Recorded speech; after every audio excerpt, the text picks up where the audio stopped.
Hilda Anaya says her niece, Verlaine Johnson, owes for the value of a Nissan Sentra she borrowed and never returned. Verlaine is countersuing for moving expenses.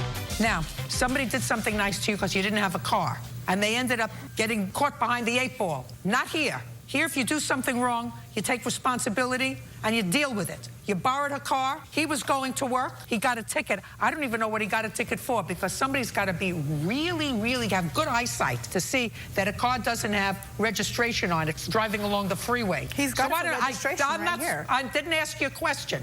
So I don't know what he got stopped for. I'm assuming he's telling me the truth, that he got stopped for a lack of registration on the freeway.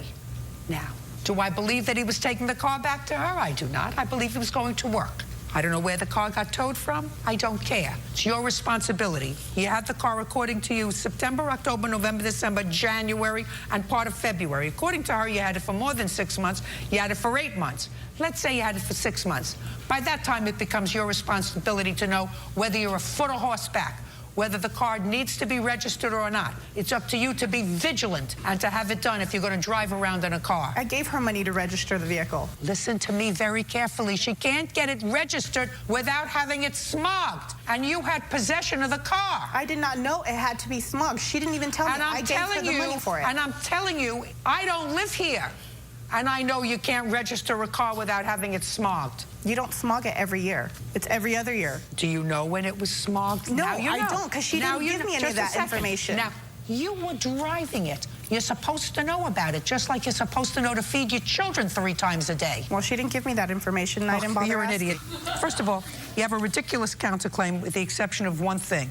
You moved in with her, and then you moved out, you gave up your apartment, and you were doing her a favor. I'm not interested in that. What I'm interested in, because I had to uproot my entire family for this. That's too bad. You're a grown-up girl. Don't uproot yourself to go and move in with her if you don't think it's going to work out. Now, didn't work out, she doesn't pay your moving expenses. The only thing she has to return is your property. If she's withholding your property, that she has to return. You're going to pay her $1,600 for the car. Then the car's going to be yours, whether you like it in impound or not. Now, do you have any property that belongs to her? The answer is either yes or no. The only thing that's there is a dresser that she left and the television she gave to her brother. She got rid of some of my other furniture.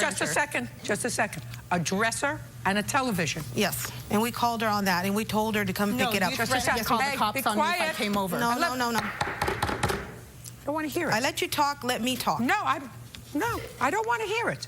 Actually, I don't want to hear it. I have other things to do today. Okay. She left your house. She was there a couple of days. She moved in with her husband, the family, whatever. She didn't want to live with you. She would. This was after the car got impounded or before? This was before the car got impounded. She left before the car got impounded that she moved in with you? Yeah, she moved in. Just a second. Are you telling me that you moved in with her before September of 2009? Is that what we're talking about? No, ma'am. I moved in December 18th, and we left December 20th because she made it horrible. Just a second. And you kept her car? Yes. And you kept the car. Your counterclaim is dismissed. She told me that I couldn't drive it for as long as I needed it. Your counterclaim is dismissed. Judgment for the plaintiff in the amount of $1,600. That's all. Goodbye. Please excuse me. Step out. She's just a controlling person and just wants to control situations. She's angry. That's it. The whole woe is me, poor me, nobody wants to help me. Oh, whatever. When somebody does, she smacks your hand back. As of today, she's gone. She's out of my life. It's done and over with.